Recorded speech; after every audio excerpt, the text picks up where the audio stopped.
So we are about to, sorry for this, there are some people coming and I told them that we need to be on Zoom. So I'm wearing a mask, so if something is not clear, please people shout out and I will repeat it. Thank you everybody for being on this tutorial this afternoon. This one is going to be on deep learning for sequential data. So they will focus mainly on models for sequential data, deep learning models. And we'll discuss a little bit of the applications where these models have been applied or used. Doesn't move. Okay, so the outline of the talk is that I'll give a context what I mean by sequence data, some examples of sequence data. We'll talk about the recurrent neural networks, which is the variations of deep learning networks that have been traditionally employed for sequential data. That means the model understands, has knowledge of the sequence. One issue that these models had to overcome, which is long-term dependencies. We say what is long-term dependency and how they overcome that. I'll go on and discuss a little bit attention mechanism, which is a more recent approach of handling long-term dependencies. We'll discuss the properties of RNNs, recurrent neural networks, once we understood them, and then we'll give some examples of applications. And I'll finish the talk with a hands-on example of how to predict, to do prediction time series using one of those models, that by then we'll know what it is. Okay, so sequential data is any data where the order matters. For example, text is some kind of this. So when you read what word comes after before matters in sequences of proteins or genes. Other things are sequential patterns, like sequences of purchases. That's also an example of a sequential data where one purchase follows some other. Depending on that, you might do some other purchase and so on and so forth. And one big example of sequential data is time series. For example, stock prices, music, audio, video, so on and so forth. Okay. The formal definition for us for a sequential data is that it will be a sequence of an index set into a domain. The index values have to be discrete, so we can measure them. We don't consider here continuous indexes, and they have to be also monotonic. That means that we go from 1 to 3 to 4, and in my talk, I will also assume that these indexes they don't have you don't use the same index again. That means that we don't have multidimensional data, but these models can be applied to these kinds of data as well. And the sequence, the values, the domain of the sequences can be categorical values, nominal values, alphabets, enumeration types, so on and so forth, or continuous values like real numbers. For example, temperature. Okay. Now, the recurrent neural networks is a family of neural networks or deep learning models, as we've been calling them in the previous tutorials, that are used to process this kind of data, this sequential data. They understand the sequence. They can scale to much longer sequences than would be practical for networks without sequence-aware units. So these models have units. You see what this is, that they understand the sequence. And also most recurrent neural networks can process sequences of variable length, which wouldn't be, for example, possible for a MLP, like a multi-layer perception that we saw in the beginning of this tutorial series. Okay, so the recurrent neural networks allow, what is the main characteristic is that they allow the previous output to be used as input, to be used as input to next steps. And also they have something which is called the hidden unit, some hidden state. So the high level architecture is what is shown here. X are the inputs, H is the hidden state, is some state that the model is keeping in order to represent all the information that it has learned from the sequence so far. And Y are the outputs, is what the neural network will produce. And as well as we said, that it's the time step, both the hidden state, H, and the output are dependent of the previous output. For example, as we saw in the formula at the bottom of the slide, the hidden state is a direct has a direct dependency of the previous hidden state, and the output has an indirect through the hidden state. Okay.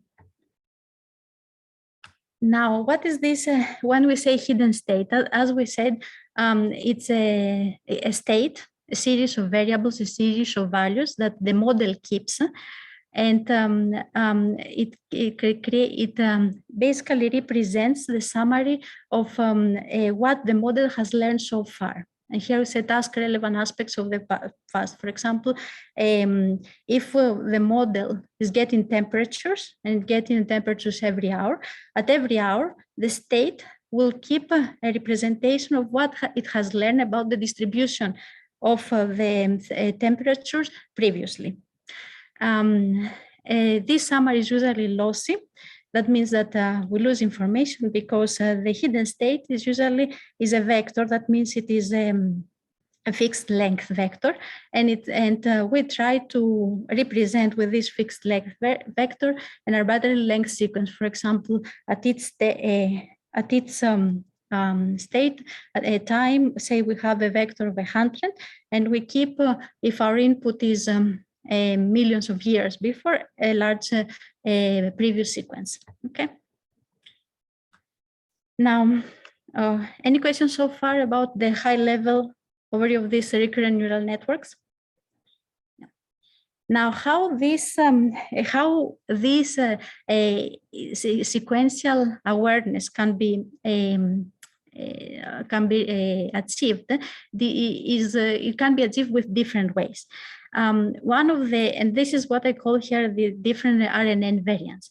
The RNN, one variant that is quite popular is that at its state, at its time step, the model is producing an output, and they have connections, recurrent connections between hidden units. And I'll show an example here. Say that, for example, the hidden unit that I have in my circle, it is used to produce the output at that time t, and also it's getting information from the previous hidden unit, and that's where the recurrence happens, like it learns from the past through the hidden state.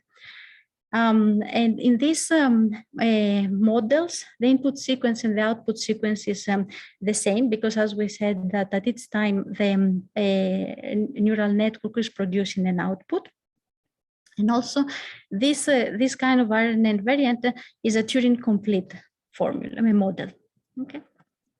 Now, another way of creating this recurrence is that the hidden state is learning information from the past only through the output. For example, as I'll show here in the assume that we have this hidden state within the circle. It's used in order to produce. It's getting some information from input X. It's used to produce the output at the same time t, and it's getting some information from the past only through the output of the previous step t-1. Okay. These variants are less powerful but easier to train, because at its time, at its step, the model is getting all the information from things that it's known, the input and the output is known during a training time because of the training data that we have. Okay.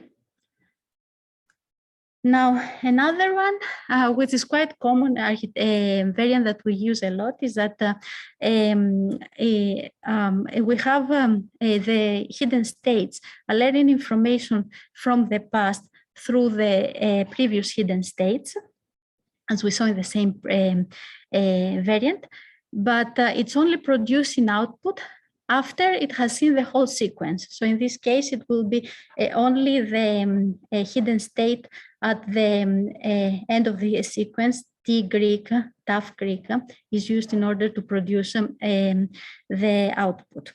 And for these kinds of models, they're very versatile because the input and the output can be of different length. And they are usually used to summarize a sequence and produce a fixed size representation of what it has seen, of this past, of the sequence that it has seen. And this fixed size representation is used for further processing. One very popular example, concrete example of this kind of architecture is what is called the sequence-to-sequence and autoencoder. Okay, this model is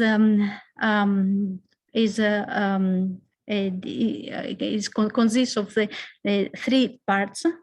One is one neural network, what we call the encoder, that gets the input x1, x2, x3, and through its hidden state, it learns, it outputs one vector, what we just discussed, and this is what we call the context here.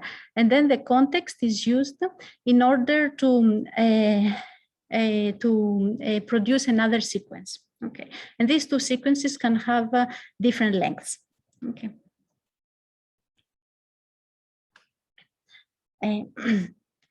So basically, that's exactly what we say here. The encoder processes the input sequence, as we saw in the example here.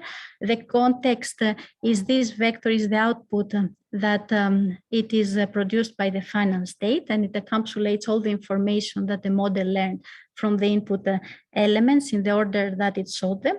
And the decoder is conditioned on the context to generate an output sequence. As we saw, the input to the decoder is this context and is used in order to produce some other sequence. For example, an example of a simple of this architecture could be a translation, like translation from one language to another.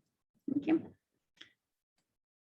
Now, so far the recurrent neural networks that we have seen, they get information only in one direction as they see the sequence. For example, if it is a time series based on the time that the values are coming.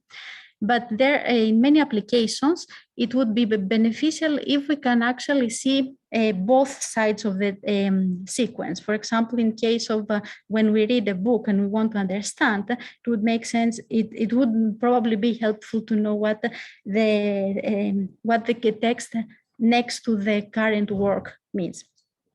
And this is where bidirectional recurrent neural networks have been used, and some applications is handwriting recognition, machine translation, the one that I described, named entity resolution. For example, an example here is that if you have Paris Hilton versus Paris Opera, when the model sees Paris, in order to be able to understand what it is, whether it is the socialite or the building, Paris Opera, or the foundation, it makes sense to see the word next to the current word, which is Paris. And also in secondary protein structure prediction, it's been used there. Okay. Now, the bidirectional recurrent neural networks, they are not too different. They actually just have usually two hidden layers, one that's reading the sequence in the one direction, and the other is reading the sequence in the other direction. And everything else is the same. The output is the two hidden states. Its hidden state is dependent directly from this previous hidden state, and the output is dependent both on the hidden states in the forward layer and the backward layer. This is one way of doing it. Like another way could be just to stack different models, the recurrent neural networks, but usually one of the ways to do it. Any questions here? I'll stop a little bit. No. And the final version, I think, a variation that we have is deep. And as we saw so far, we saw a neural network that has an input, a hidden state, and an output. But that doesn't need to be the way. You can actually stack as many hidden states as possible, and as many hidden states as it makes sense for your problem and your computation availability. Okay, because more hidden states make the model more expressive, but also more harder to compute, more expensive to compute. Okay. Usually now one can ask what exactly these more layers, additional layers, would be helpful. And although it's a very hard question to answer, because it's very hard to know what the model does. There is some work on specific kinds of deep learning models to try to understand specific output. But the theory here is that, or the hypothesis is that each layer learns a higher representation of the previous. So you might actually learn the same temporal concept at different levels of granularity. Okay. Now, so handling long-term dependencies. As we said, these recurrent neural networks, they try to learn the dependencies of the current output with the past and future or depending future values of the input. Now, when these sequences are large, and when the dependencies are long term, that means that the information that you need to know in the past is too far away from your current time, or it's too far away in the future. Then in practice, these neural networks, they fail because the gradient descent, which we have seen in the previous talk, that is the main way of training the model, has the problems of small gradients tend to vanish and large gradients tend to explode. What does this mean is that the gradient descent we use in order to train the weights, to train the model, mean learn some values from the weights. But when you have a long-term dependency, that means that your sequence is large, or your neural network, the unfolding need is long, then once you have a small gradient, it will tend to vanish, that will become zero. That means then that once it becomes zero, the gradient is the way of updating the weight. So the weight won't be updated. So that means that the model will not learn anymore, because the specific weight is not going to change the value. Or if in the case of large gradients, tend to explode, so the model there might overflow. Okay, so this is one. So that means that if you get into this situation, your model cannot learn in practice, cannot be trained. So there has to be a way to solve this or to recover from that. And that's where specific neural networks have been proposed to mitigate the issue. And before that, especially the LSTM, these neural networks were not used because of this reason. And the most popular, one of the common one, is the LSTM network and the GRU network. And in what follows, I'll try to explain you how this is happening, how they do it. Okay. Before continuing, any questions here? Okay. So and now here we'll start, in order to understand, we will have to get into these cells. We'll open these rectangles that we have been showing so far to see what it is inside. These rectangles, basically, it's some kind of formula, mathematical formula. We'll try to understand them. The simple, the vanilla RNN, which is the simple one, the one that doesn't solve the issue of long-term dependencies. As we said, is a formula, is a cell that gets the previous hidden state, ht minus 1, the current input, xt. It somehow combines them. This concatenation that it shows, there is a combination, and the tan is used because the combination is some kind of a nonlinear function. And the output of this is used in order to produce both the hidden state and the output. Okay. Now, so the in order now to be able to solve to be able to recover from the long-term dependencies problem, the LSTM and GRUs employ what is called gated units. So it will be a unit like this, gated, that allow the network to accumulate information over time and discard it when it's not needed anymore. So when we say gates or gated units in deep learning, it's usually kind of how to say, a definition of a threshold that it learns when to use the input that it gets from the layers before, the stack layers, or when it just leaves the information to pass it through. Okay. So it's usually some learnable threshold that we learn. Okay. Now, these gates, they look like this in LSTM and GRU, and we'll get into more details on the LSTM. So you see that the cell is much more complicated because it has more information. It keeps more information from the one, and also it has knowledge, it has formulas when to discard or keep information and what part of the information to keep. Okay, so, and I'll go through the LSTM and we'll try to understand. So the LSTM, except from the hidden unit, the hidden state, the input and the output, it also introduced what is called the cell state, which is, you can think of it as the representation of the global information that it has kept at its time unit. Okay, so this is a representation of everything I've learned from the past, minus the ones that I chose to filter out in previous steps. Okay. So when the in how it learns which one to keep or to maintain, so it's using the state of the previous cell. It is getting a combination. It is let me see how.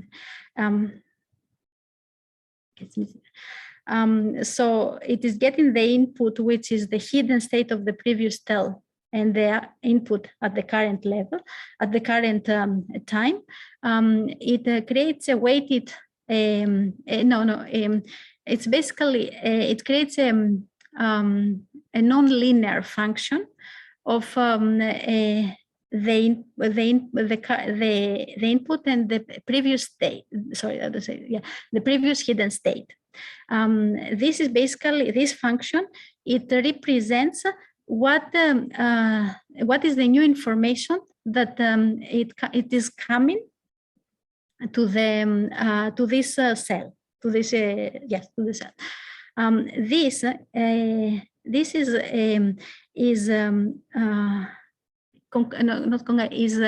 how would I say, is combined with the cell state of the previous cell, and the weights in this function, it's learning which parts of the state, which parts of the previous state to keep, and what parts. No, this is just, it says which parts of the state to keep at this point. Okay, is it clear? I hear no, yes. So the first thing, the cycle that I show here is what we call the forget state. So it gets the previous cell state, it gets the input and the output, and it creates a function which says which part of the cell state, the previous cell state to keep. So far, that's why it's called forget state. It only identifies which part of the state, the previous state, to keep. Okay. Then the input is also going through to what is called the input logic, which is basically one more gate, which decides which values to retain. Okay, so that means that we take again the previous hidden state and the input, we take it through a learnable nonlinear function, and we identify which parts of the current input we maintain. This will be used first to update the previous cell state. So CT-1, which has already forgotten parts of the input, parts of its state that we don't want to, we don't need anymore, will now be augmented with the information that the model decided is useful to keep. And that is in the circle that I have here, the plus sign on the top. At the same time, this information is also producing what is called moving through the third part of the logic, the output gate, which is again another learnable function, and which is learning what is the new hidden state and what's the output that it is going to be produced here. Okay. So there are basically three different gates or three different functions. One that is filtering out parts of the cell state that we don't want to keep, and the cell state, we said, is the representation of the global information that we want to keep.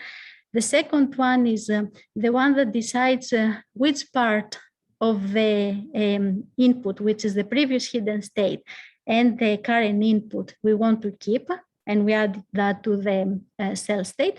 And the last part is the part that actually looks more like the vanilla RNN, which is producing the output and the next hidden state or the hidden state of this cell based on the values of the input and the value of the hidden state of the previous cell.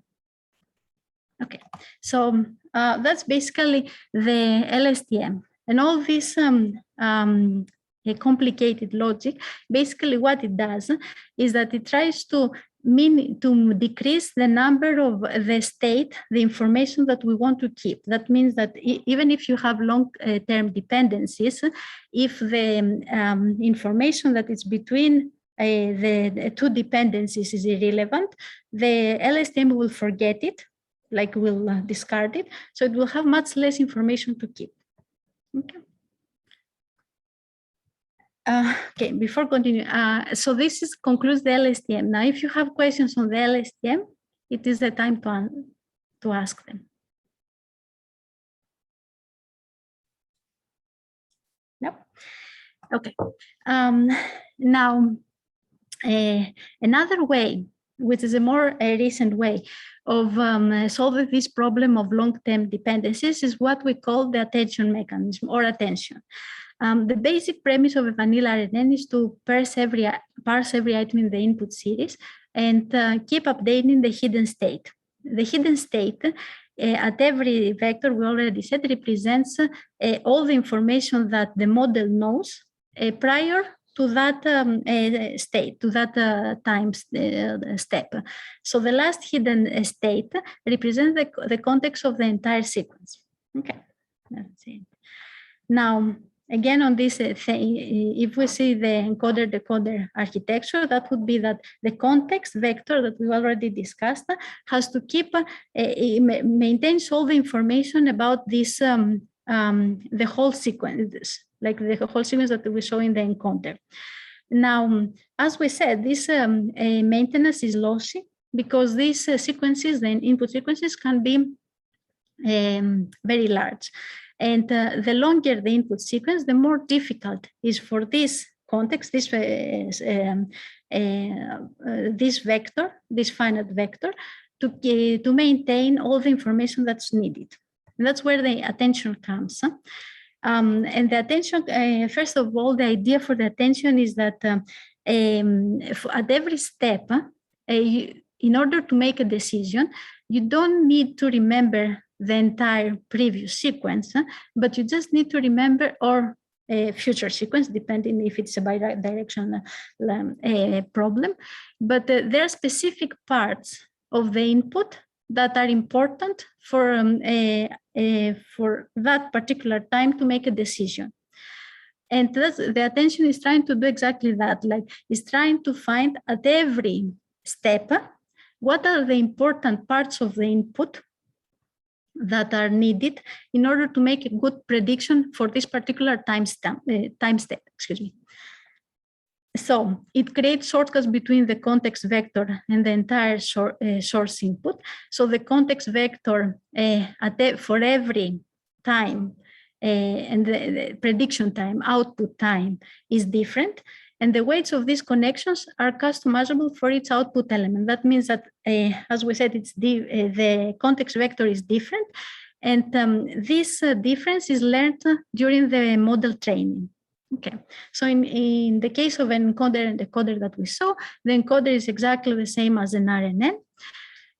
We add an attention layer, which is it can be as simple as a parameterized feed-forward network before the context vector, which also gets some information from the output. And this context vector is this dynamic context vector is used in order to produce the output at every step of the output. Okay. Now, a little bit more detail on this. Say that we have the context, we have the cell that the output cell, the decoder cell at time t. Okay, this gets some information from the previous output, y minus minus 1. And also it gets some information from the input. And this input is encoded exactly at this context vector, the CI. Now this context vector is getting the information from the input sequence, which is the top rectangle, which we call the encoder, but also is enhanced with the attention mechanism, which is the dense layers that we see in the middle. As we saw, the attention mechanism gets input both from the encoder, the actual input sequence, as well as the I minus 1, which is the information, the output before the output that we get before the current time. This is going through a dense layer, that's an MLP. It is normalized in order to get these weights are normalized, and then this produces the IAs, which is the weights that for its input cell, it says how important these weights is. Important is this information that you get from the input plus the previous output for this current cell. And we'll see that in, okay, here. So as we said, the attention is the dense layers, which get information both from the encoder and the previous output. It is going through a softmax so that the values are 0, 1, and then these values are used in order to decide what is the information, what is the importance of every cell for this particular context. And the context, the whole context at this time, is a weighted sum of all the previous hidden states, all the input that we got from the encoder. Okay. Now, this is a simple attention. Attention mechanisms are pretty much like this, but there are variations. But for the case that we discussed, this is how at each time the output decides how it gets information this way, importance information for the input sequence, for all the cells in the input sequence, and how this is aggregated in order to create the context for the current state step. Now, since the attention mechanism has been described or has been invented or has been used, it has been very successful, and it has been employed for a lot of sequence stuff, applications. Some of them that they were that were traditionally were done by the sequence, the recurrent neural networks.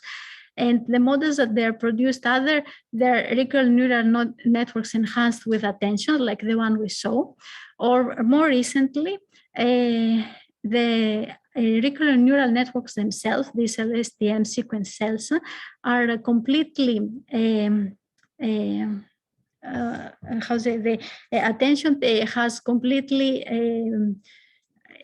eliminated the need. So there is this paper transforming, which has a lot of traction, that had this idea that the only thing you need to know, even for the sequence models, is you only need to have is attention, a lot of attentions, and this is a transformer that was produced, that was described in 2017. Since then, especially in the field of NLP, transformer-based models, which is a model that handles sequence data only through different attention mechanisms, seemed to have taken over the field, and namely the BERT and the GTP variants are ones that dominate the field.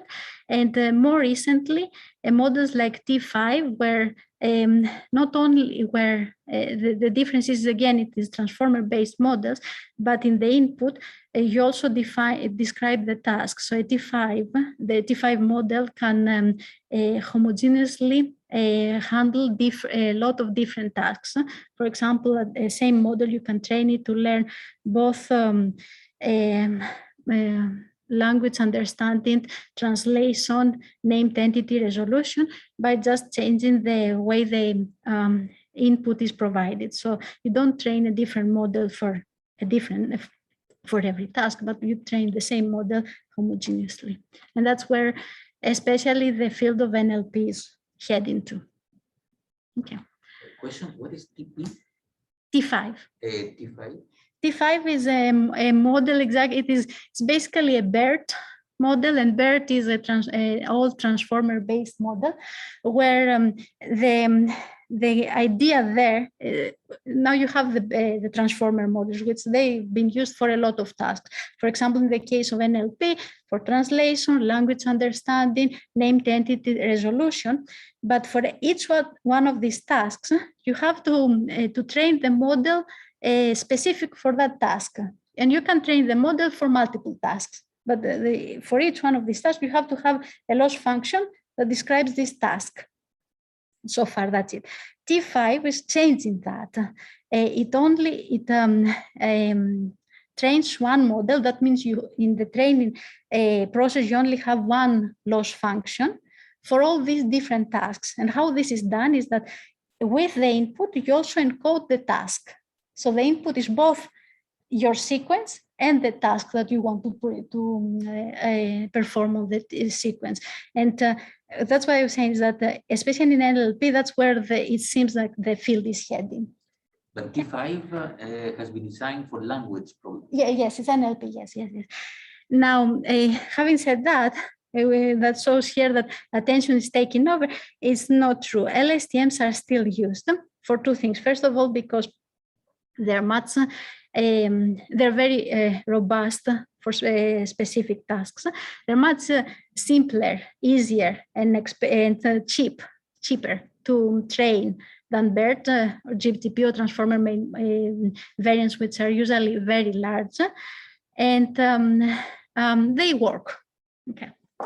So, and also in fields like time series or forecasting, they seem to be the model of choice. And recently, especially in forecasting is a field in machine learning, which is quite hard because you learn to predict the future. We're not gods, we cannot predict. So, and it has been one field where deep learning has not produced the how to say, the spectacular results that you have seen in other fields.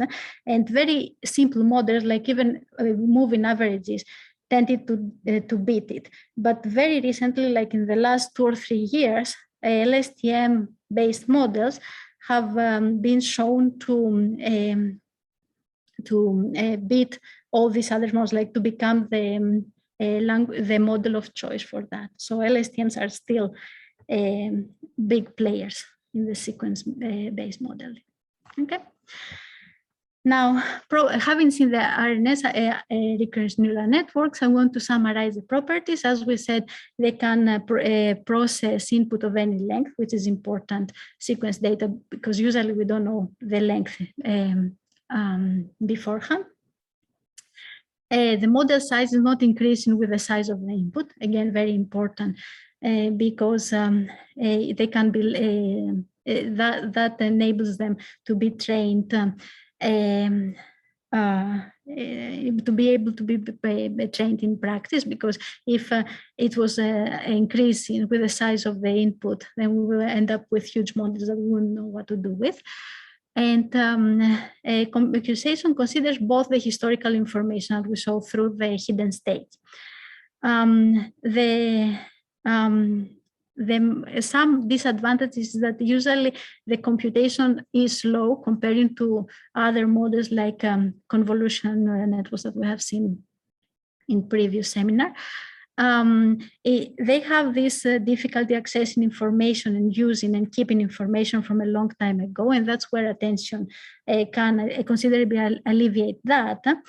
On the other hand, attention has another thing that the astute reader or audience would have figured out by so far, is that it is computationally expensive. It is n squared to the number of to the input sequence. So that means that in practice you cannot process too long sequences, and cannot in general consider any future input for the current state, except if you go to specific models like the bidirectional recurrent neural networks that we saw. Okay. Now, the application of RNNs have been everywhere that you have text data have been employed, and in most cases with good success, like in text summarization, generation, time series prediction, anomaly detection, handwriting recognition, music composition, anything where we have seen sequences like sentiment analysis, which is the sequential patterns that we discussed in the beginning, and so on and so forth. Now, before finishing the talk, I also want to say some alternatives to RNNs for the models that we discussed. First of all, which I have second, is the attention-based models that we already saw. So for specific fields like the NLP, natural language processing, they seem to become the language of the model of choice, especially if the data science or the organization has the computational resources to train them, because they are notoriously large and hard to train. And recently, well, not recently, but there is recent thought process of using convolutional neural networks as alternatives to CNNs. Before, the idea was, the pushback was that CNNs cannot perform comparatively with RNNs, because they cannot keep all these long dependencies due to their limited kernels that they have. But there is recent work that they have shown that they perform comparatively, if not better, than RNNs, and they usually, as I said, they run much faster. If you can model convolution, if your model is based on convolutions, it's much faster than an LSTM model. Okay, and for CNNs also, there are specific fields, for example, named entity recognition, where in industry, they are the model of choice as opposed to LSTMs, because they're so comparative, they perform comparatively, they're so much faster. Okay. And that concludes my talk. Here I'll take any questions that you can have, and I'll wait. Otherwise, we'll have a 2 minutes recess before I'll show you a small example of how to use the LSTMs. But please feel free to ask any questions you have. I will mute so you.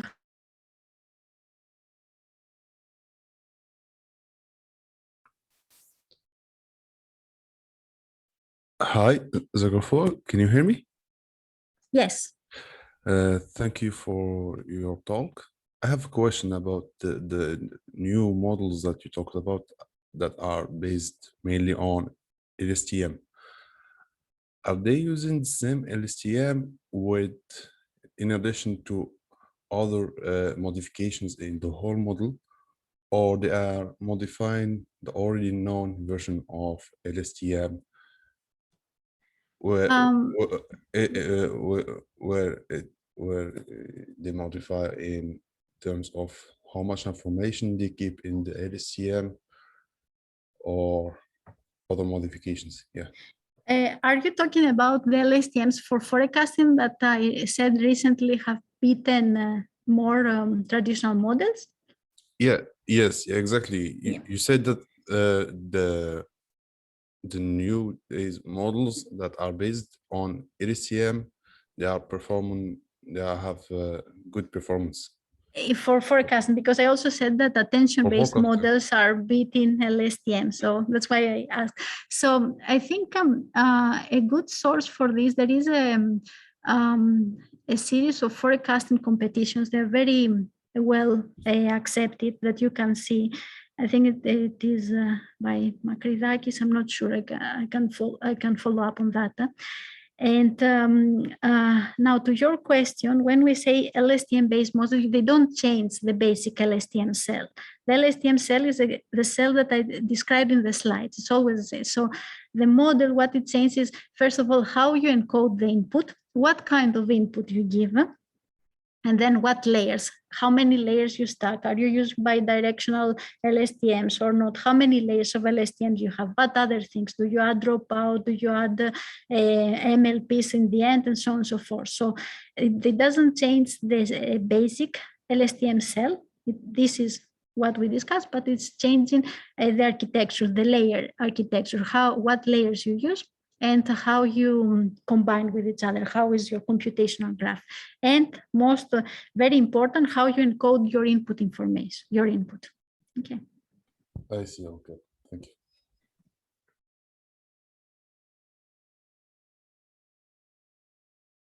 Any other questions, please feel free.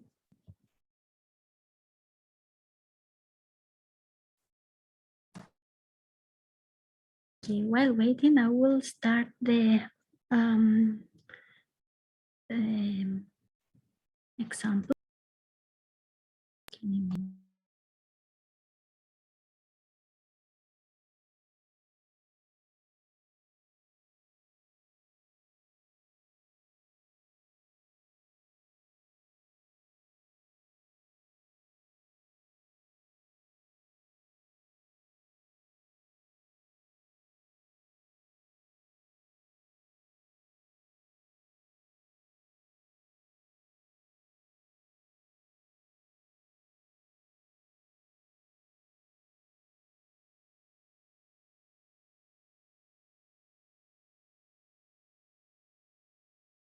So this is a simple example of how to use LSTM, create a very simple LSTM.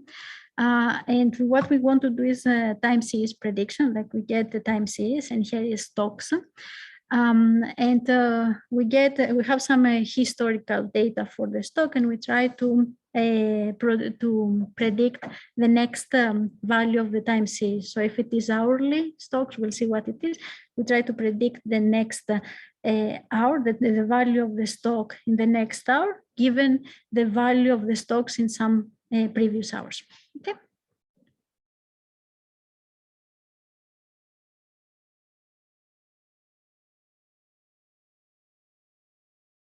Okay, can you see the the notebook?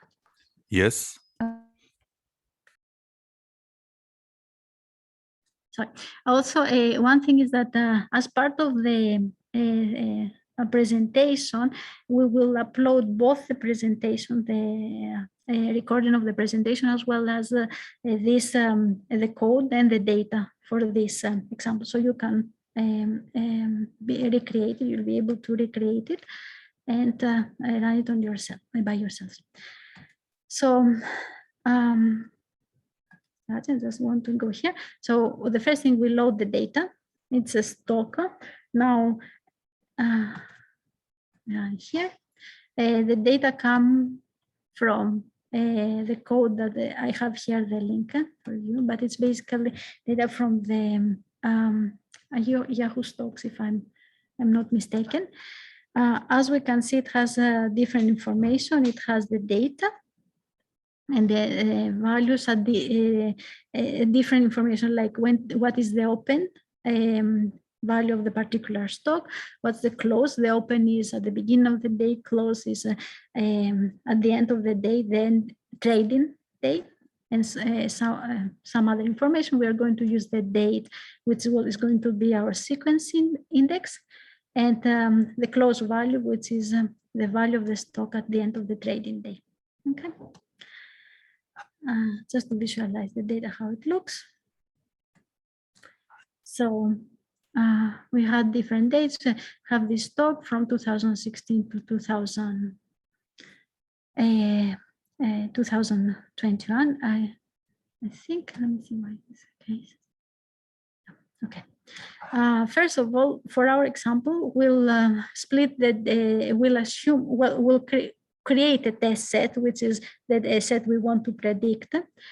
And we'll split the other part, the rest of the time series for training and validation test. Now, one thing here is because it is a time series, so sequence matters, and we don't want to create some leakage, any leakage. That means a situation where the model learns, knows something for the future. We'll use as test set the values at the end of the time series, and as training set the values, the rest of the values from the beginning until that time. Okay, that's basically what this cell is doing here. Yeah, okay, so we have the data set size is 1,259. That means that's how many values we have. We use the 252 last as our test, the ones that we want to predict, and the 1,007 rest as the training. Okay. So to create our training data, what we are going to do is that we are going to create sequences of some length, and the length that I'm using here, let's see how much is 60. So for the training data, we will chop it using a sliding window into sets, sequences of 60, where we will use the 60 previous values as our context, as our history, and we will be predicting the next one. Okay, and that's basically what this does. So why do you scale everything between 0 and 1? It is a good practice. Yeah, it's not a requirement. Okay. And other things that usually you do with the stocks or prices is you get the logarithm of this. This is what I was saying is how you represent the input.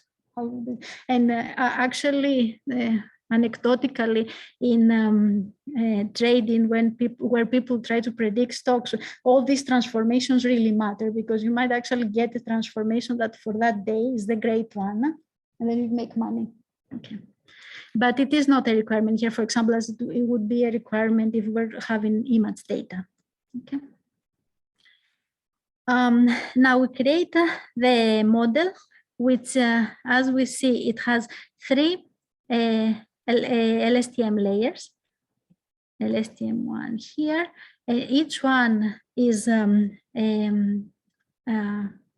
followed by a dropout. Dropout, we discussed that in previous seminar, is a form of regularization. So you use that to avoid overfitting. And in the end, you have a dense layer, which is getting the input from the last dropout, LSTM plus dropout, and is producing one value. And this is the value that we will be using as our prediction. Okay. We run that. And here we just define the model and we'll see it. It is in Keras, by the way. This one. So it's TensorFlow. But a simple model like this, the code will look very similar, define the model to if you were doing with PyTorch. Okay. So what is the loss function? Oh, we haven't put it. Now we put it. We just defined the model so far. Okay, just the model architecture. And what we see here is that we see when the layers and the number of parameters that we have, and all of them are trainable that we learn because I didn't constrain anything to fixed. Okay. Now in Keras, that's how in the next step, we define, first of all, what optimizer we are going to use, Adam. And the loss function is a mean square error. So it's going to be the mean square error of the predicted values versus the actual training values that we have. Okay, we define it here. So run that now, and then we run it. I'm going to do something because it takes a little bit of time. I'm just going to run 10 epochs. 10 epochs, that means an epoch in deep learning nomenclature is one computation where you go through all your data, the entire data set.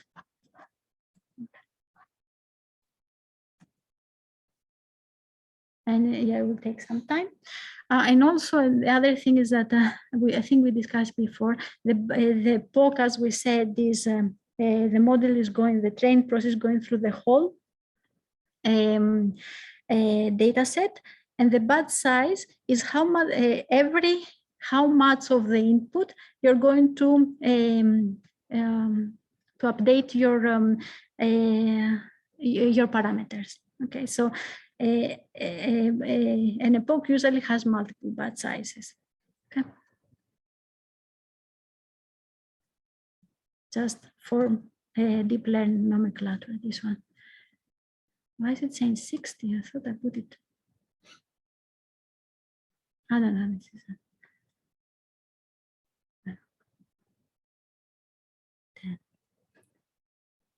10, yeah.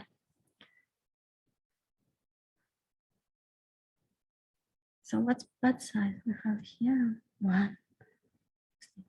Okay. So okay, it will 2 more epochs and we'll finish. And here we only use the training data, but we say how we create the training data. We chopped it using a sliding window. Okay. Now, once we have the train model, okay, we can use it in our test data set that we have not touched so far. Once we create it, we have not touched it. And again, we do the same for the test, like we create, as we saw, the model takes sequences of 60 and producing the next one, and we chop the input like that, and we transform again the model, the input to 0, 1, because we did the same thing for the training. We predict it here. And we do the inverse transform because now the model has learned to predict 0, 1s. So we want to revert that to the actual values. And then to visualize the results, let's see how it will look. See what's an issue. Oh, I think we did not run the predicted, sorry. I ran it here. And yeah, so the actual is the red line. One we predicted is the blue line. Oh, it's not great. So any questions on the example? Yeah, one thing here is that especially now for prediction, especially these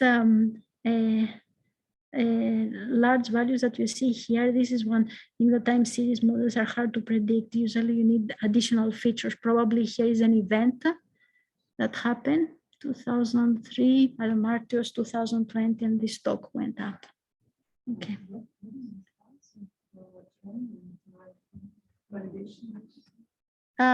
Yeah, we said it already. So the whole data set was 1,200 values. The train was 1,007, and the test was 252 values. Okay, just a simple. But the sequence that we are using is the model is getting a sequence of 60 history, and it predicts the next.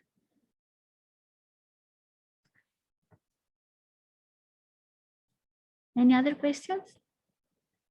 I'll stop sharing here. So you can see if there are any questions or in the chat.